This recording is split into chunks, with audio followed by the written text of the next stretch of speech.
The next section is adjustments. Adjustments are used to reduce a tax payroll's total income. Once this deduction are subtracted from their income, the remaining income is called adjusted gross income, or AGI. Adjustments are not the same as itemizing deductions. Unlike with deductions, they do not have to have a certain amount in order to be able to deduct expenses on their income. First type of adjustment is Box 15. It is an educator's expense adjustment and it is up to $250 per taxpayer that can be deducted. To receive the educator's expense adjustment, the taxpayer has to be an eligible educator.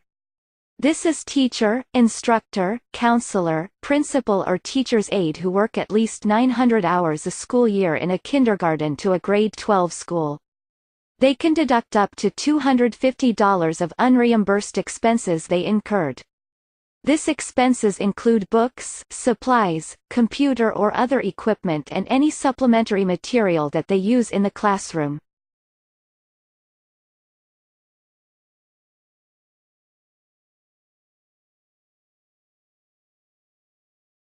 Box 16 is for the student loan interest expense.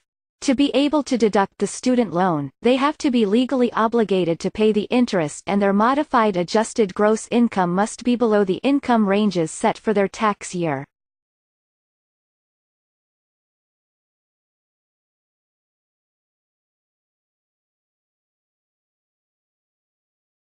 If the taxpayer can be filed as a dependent or either has a filing status of married filing separately, they do not qualify for this adjustment.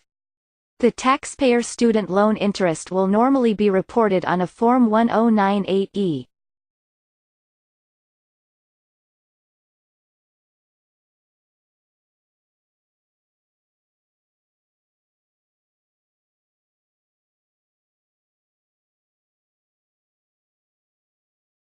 Box 17 is adjustment for IRA contribution. Generally the limit is $5,500 for the taxpayer and $5,500 for spouse's will.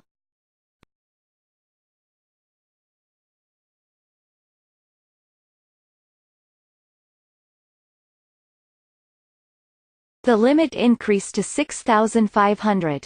When they reach the age of 50, a taxpayer may be able to claim an adjustment for the amount they contributed to their traditional IRA. The income limit for claiming the adjustment are listed here and can also be found on iras.gov. Box 18 is for alimony paid. Alimony paid under a divorce or separation agreement can be claimed as an adjustment by the taxpayer if the taxpayer and their spouse or ex-spouse do not file a joint return with each other, their payment is in monetary form, they are not member of the same household while making the payments, they do not have to continue to make the payments after the death of spouse or ex-spouse, and the payments are not treated as a child support or a part of a property settlement.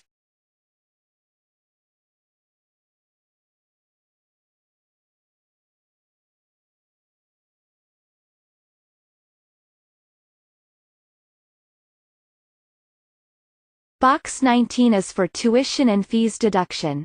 The maximum expense that can be claimed is $4,000. Generally the taxpayer can claim the tuition and fees deduction if they meet all four of the following requirements. They pay qualified education expenses of higher education. They pay education expenses for an eligible students. The eligible student is the taxpayer, their spouse, or their dependent. Also, if they take this deduction, they cannot take the credit. To claim the tuition and fees deduction, the taxpayer cannot have a filing status of married filing separately or be a claimant as an independent of another taxpayer tax return. Now, qualified education expenses do not include amounts paid for insurance, medical expense, room and board, transportation, or personal, living or family expenses.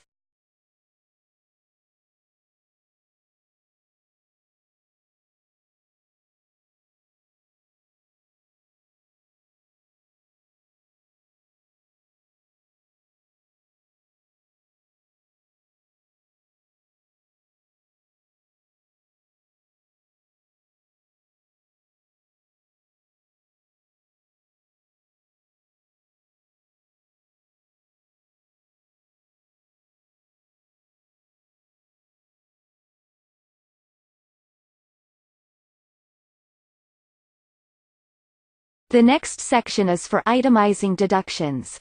Most taxpayers takes the standard deduction. Generally only homeowners come out better on itemizing deduction. A taxpayer can take the standard deduction or itemize their deduction. The standard deduction is a fixed dollar amount that reduces the taxpayer's taxable income. The amounts of the standard deduction are based on the taxpayer's filing status. They are listed here and can also be found on iras.gov. A taxpayer should itemize their deduction if their expenses add up to more than the standard deduction for their filing status. This may be possible if they have large uninsured medical or dental expenses, are homeowners, had large unreimbursed employee expenses, or a large uninsured casualty death or loss, or made large contributions.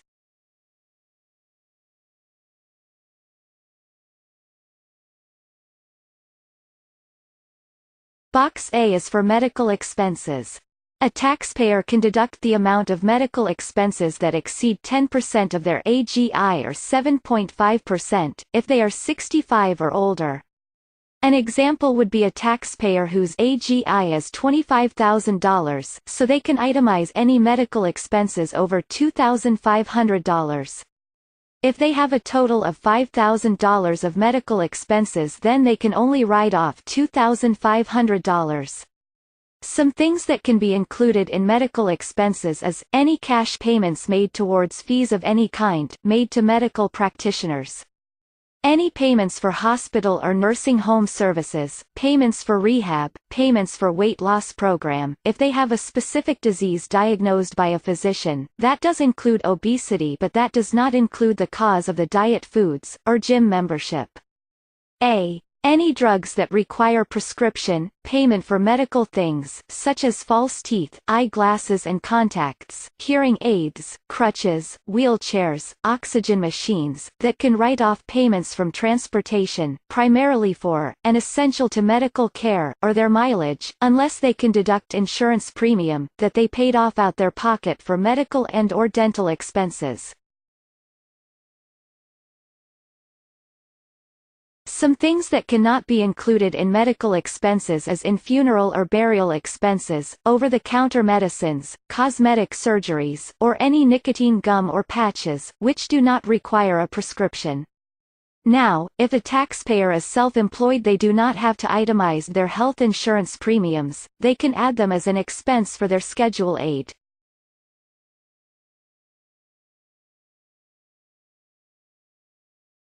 Box B is for state income tax or state sales tax paid. Taxpayers can deduct either their state income tax they paid or the approximate state sales tax they paid.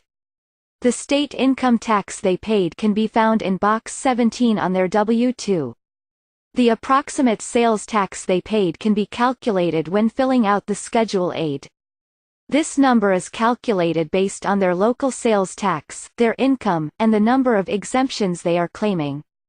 An exemption is the number of individual the taxpayer has listed on their tax return, that includes their sales, a spouse, and dependents. For most people, the income tax paid usually gives them a higher deduction, unless they didn't pay their state income taxes, they live in a state that doesn't collect state income taxes, they made a major purchase during the year, or their state has a high sales tax rate. Box C is for real estate tax, also known as property tax. A taxpayer can deduct state and local taxes they paid on the real estate they own, such as their main home, a vacation home or bare land. This tax is paid one or two ways, either directly to the tax assessor or through an escrow account set up by their mortgage company. To qualify for this deduction, they must own the property and they can only claim the amounts paid for that given tax year. If the payments are made to an escrow account as a part of their mortgage payment, the amount that they pay can be found on their mortgage interest statement, which is the Form 1098. It could be reported in the box, on the form itself, or either on paperwork that is received along with the form. If they paid the taxes directly to the tax assessor's office, they can use the amount from their financial records or from their receipt they received from the tax assessor's office. Box D is for personal property taxes paid. A taxpayer can deduct certain state and local taxes that they have to pay annually or personal property such a car or a boat. If it's for a car, the tax is on the tag receipt. It is called the ad valorem tax. This is the only amount on the receipt that can be deducted.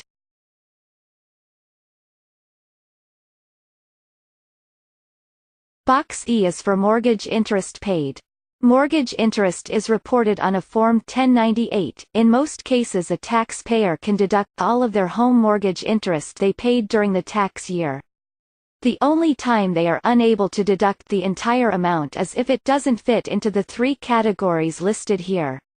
They took the mortgage out after October 13, 1987 to purchase, build, or improve their home and it was for more than $1 million, or either they took it out on their home, and was used on something other than the home, and the mortgage was for more than $100,000.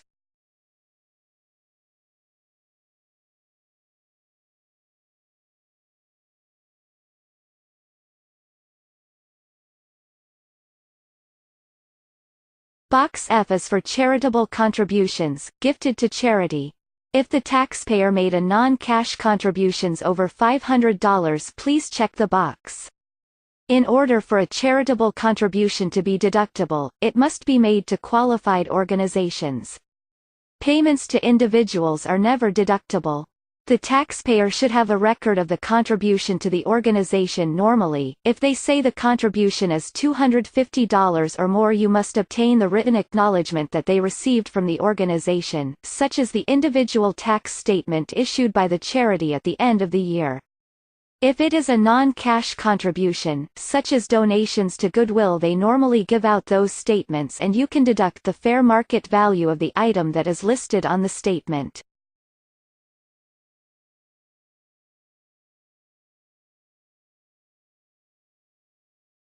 Box G is for job expenses. If the expenses includes calculating mileage and meal, please check the box to indicate this.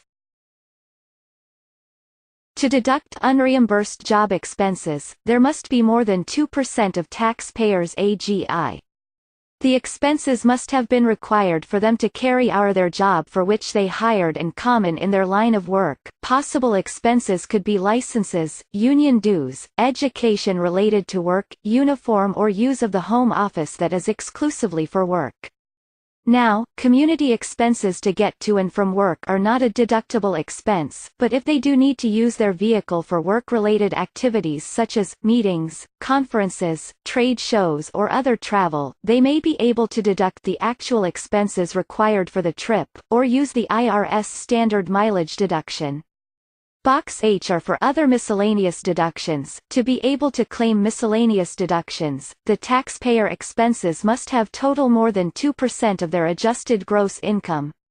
Some possible miscellaneous deductions are listed here. Some of the most common ones are tax preparation fees paid during their tax year, casualty and theft losses from property used in performing services as an employee, investment fees and expenses and repayments of income.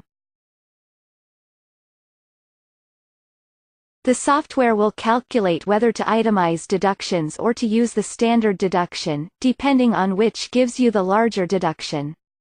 However, if they need to force itemized deductions, check this box. They should normally add up itemized deductions only if it's higher, but if they are married filing jointly, they may have to have forced deductions because both taxpayers have the itemized deductions even if they are not added to enough. The next section is for credits.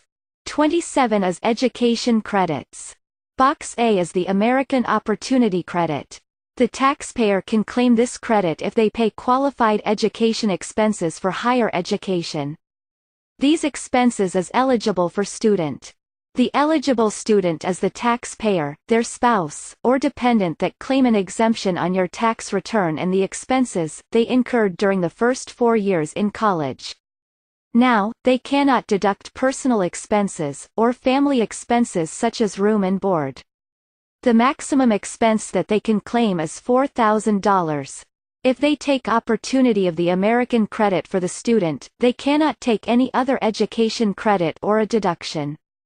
Generally, taxpayers with income below $90,000 do better with claiming with this credit.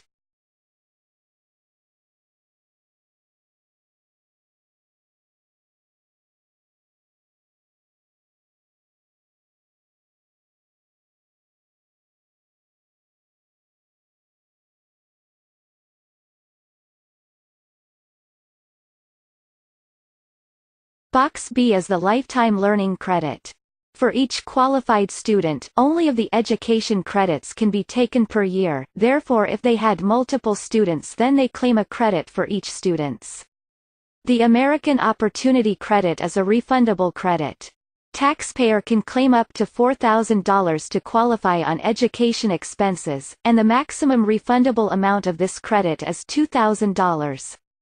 This credit can only be claimed for the first 4 years college, and the student has to be pursued a degree or educational credentials. The student has to be enrolled at least half-time for at least one academic period. The lifetime learning is a non-refundable credit for up to $2,000. The taxpayer can claim up to $10,000 in expenses. The major differences between this credit and the American Opportunity Credit is that, this credit can be claimed for unlimited number of period. The student doesn't have to be pursuing a degree or any education credential, but all expenses must have been paid directly to educational institution.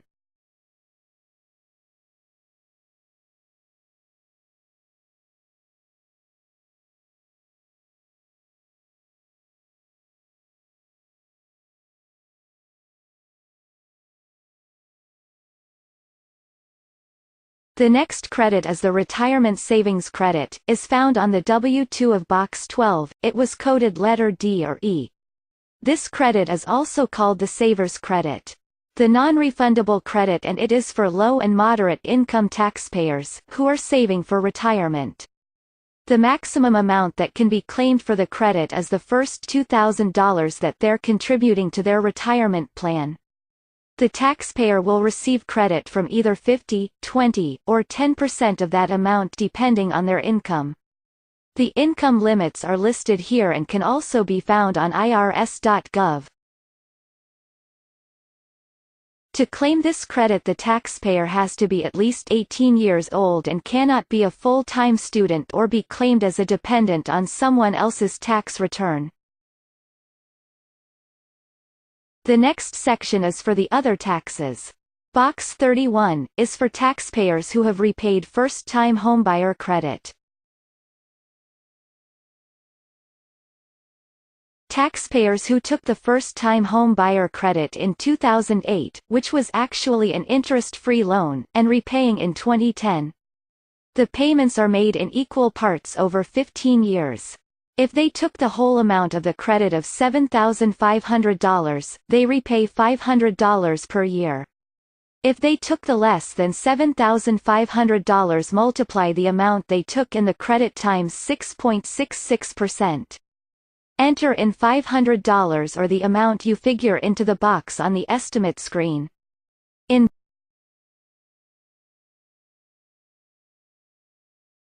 Box 38, enter in any federal tax payments that the taxpayer made for the tax year. The tax payment amounts to be entered are only ones that were paid for current tax year. If there were payments that were to be applied to previous tax years, it does not account. The most common people that will send in tax payments throughout for that year are self-employed, and business owners.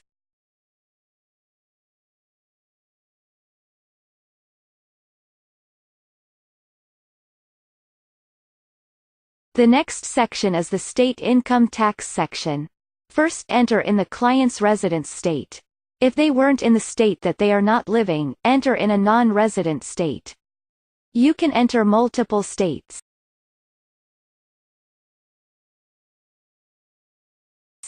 Once you have done that, scroll down and then click Save. You completed the estimate screen. The next screen is the tax summary screen. If you scroll down, the refund amount is listed at the bottom. Do not quote this to the client when the fees hasn't come out. Make sure click the taxpayer consent box and click Next. On the estimate option screen, choose how the taxpayer would like their refund. check, direct deposit or paying up front. RT check if they would want a check with the fees taken from the refund. RT direct deposit. Green dot card. A Walmart direct to cash.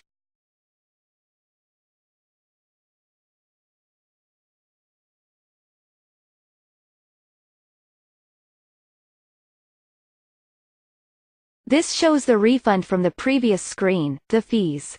This is the tax preparation fee. Be sure to opt of any additional services, and this is the refund amount that you will quote to the client. Next is filling up the forms.